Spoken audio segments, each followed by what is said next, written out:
السلام عليكم ورحمة الله تعالى وبركاته. أصحاب سو دوادا واني سلامي ميل والبادونيد كجوكتان.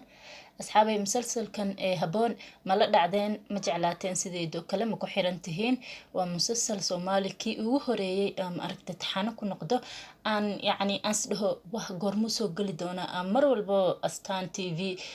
channel كود انتان تاقو فيريو ومسلسل أن عادي اهين وتوب 10 waxa waaye si aan caadi ahayn loo soo diyaariyay professional ahaana waa loo sameeyay maasha Allah Soomaali marka waxa waaye musalsaladii Turkiga iyo Hindiga inaan ka hari doono hadii martay aktorooyin afkeena ku hadlo oo qatar ah saan wax u jilaayo hadaan helno waxa waaye waa ka kaftoomi doona kuwaas kale musalsalkan haboon ayaan doonayaa maanta inaan wax yar oo fikrad ah ka dhiibto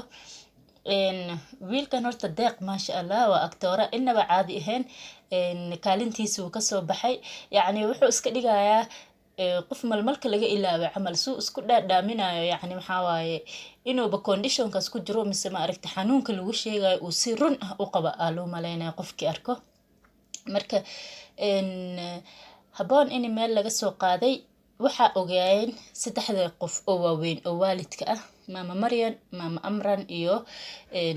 muzeega xaafada mama Maryan waxay u sheegtay Soomaha idil ay ku qarisay sir ahaan ugu sheegtay marka idil ku afar ahayd maamadani hadda dibida ka imaaday ayaana ku shan ah soo marka maamadani wax 21 years la soo qarinayay ay ayada si sahlan looga sheegay soo u jeedaan marka hadda wiilkeeda markay xaafada keentay ee gabadha soo doonatay gabadhii way baxsatay maadaama ay gabadhi baxsatay laba mid dhici doonto ani isleeyahay tan koowaad waxa waaye maamadani ee dibadda ka imaaday ee wiilka dhashay deeq hooyadiis waxay dhihi doontaa maxaa noogu wacaysay adigoo gabadhaada la hadlin oo gabadhii wax walba ka dhaadhacsiin oo la sii heshiinin maxaa noogu wacday meeshas xanaaq ayaa ka imaan karo maxaa kaloo xanaaq kaloo imaan karo waxa weeyaan mama Amran waxay dhihi doontaa wiilkaadan saan uma maleyneynin yani waxa waaye wiil aan maskaxdiisa fadhinin marka waan ka laabtay wiilkan gabadhayda ma siinayo mise haboon ma siinayo waan ka laabtay marka maxaa dhici doono hadii lacala ay labadaas arimood dhacaan maxaa isleedahay way dhici doonaan maamadani dibadda ka imaaday ayaa sirta haboon banaanka keeni doonto ayaa sirta haboon soo qarxin doonto oo dadkana u sheegi doonto haboon inaysa dhalin maamadan inaysa wiilkee aan ii sheeg walaalkeed uu dhalin oo dhul laga soo qaaday marka maamadan dibadda ka imaaday waxa waaye dhibaato badan ay keeni doontaa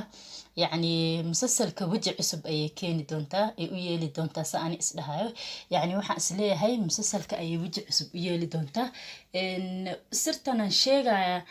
inay dhahdo ay maamadan ma aragtay mar walbo ay ma aragtay uga cagjuglaysan waa macquul oo hadii mayo iska daa gabadhi way carartay waxa waaye hadda labadaas qof iskuma guurin karna camal hadii xitaa mama Amran dhahdo waxa la dhahaa hadii gabadhaas wiilkeyga u diido waa sheega sirtasan sheega soo mama Amran hadda waxay ku jirtaa yani laba dhexdood ay taagan tahay because ayada wixii la qarinayay ay qof ma aragtay stranger ah mise qof oo ma aragtay saaxiibo hore ahaayeen ay u sheegtay soo qofkani ma aragtay gabadha dhulka laga soo qaaday xitaa may diidin oo may dhihin gabadhan gabar ma aragtay tolkeeda la yaqaan wiilkeyga ma siinayo may dhihin because ayadaba wiilkeeda cilad ku ogta ma ogtay